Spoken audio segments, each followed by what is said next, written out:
आणि आता कॅन्सरच्या रुग्णांसाठी ही मोठी आणि दिलासादायक बातमी म्हणावी लागेल, कारण आता कॅन्सरवर मात करणारी लस आलेली आहे।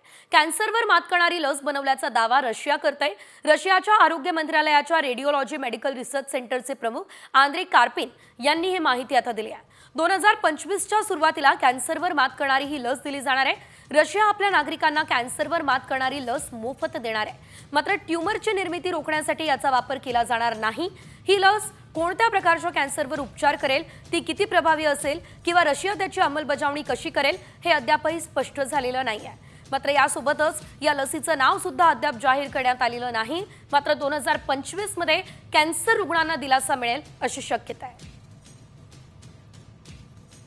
कॅन्सरवर मात करणारी लस बनवण्याचा दावा आता रशिया करतंय। 2025च्या सुरुवातीला कॅन्सरवर मात करणारी लस आता मिळणार आहे। शिवाय रशिया आपल्या नागरिकांना ही लस मोफतही देणार आहे। ट्यूमरची निर्मिती रोखण्यासाठी लसीचा वापर केला जाणार नाही आहे। कोणत्या कॅन्सरवर उपचार करणार याची सुद्धा माहिती अद्याप मिळालेली नाही। कॅन्सरवर मात करणाऱ्या लसीचं नाव सुद्धा अद्याप समोर आलेलं नाही।